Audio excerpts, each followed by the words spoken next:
And not everybody, but a lot of people who ride horses compete in some way, shape or form, whether it's, you know, at their adult riding club, Winter Woolies Day or... Pony club. Yep.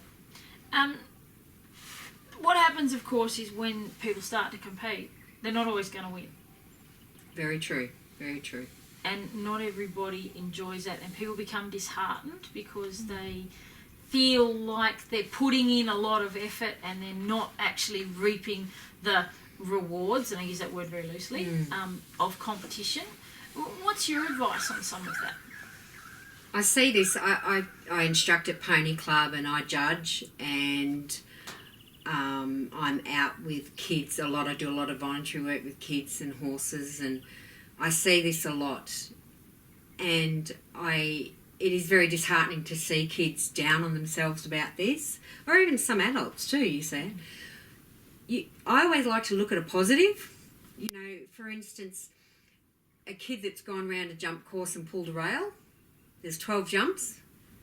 They've gone over 11 of them really well, but they've pulled a rail on one of them. Well, there's 11 positives there before we get a negative, so that well outweighs the negative. I keep telling kids, you know, when they're working with their horses in the show ring or in the dressage arena or in the jump ring, you know, look at what you did really well and focus on that, because not every day is going to be a good day with a horse. Not every day. But there will be some unbelievable days with your horses that they just go out and everything clicks because you're riding great, your horse is travelling great, and then the next day you go out, you might not be travelling great. So it's a really hard thing to see. There's so much pressure kids put on themselves, but you know, look at the positives. There's always positives, always positives. And adults do it too. I'm working with a rider at the moment that has a thing about looking at the negative, and I said, but you know, your horse has done this and this morning that's so good. You need to focus on them, because it's really easy to focus on the negatives, but looking at the positives will get you so much further quicker. And I think too, there's a lot of emphasis on ribbons. You know, it's they're great for tying up tomato plants. That's it. Yes.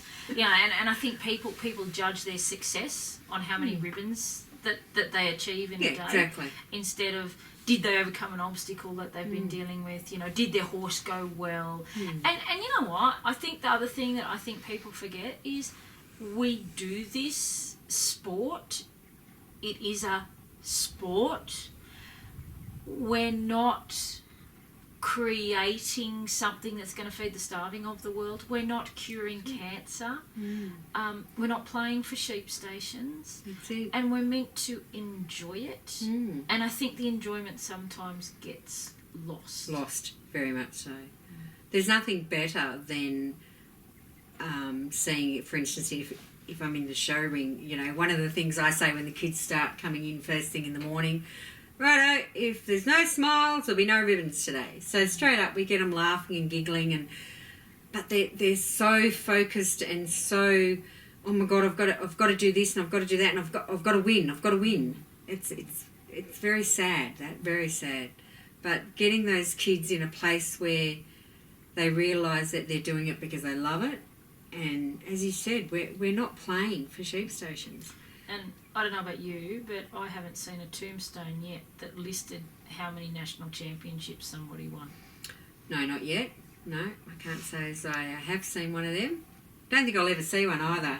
No, I don't think anyone's judged on the ribbons that they do or don't win.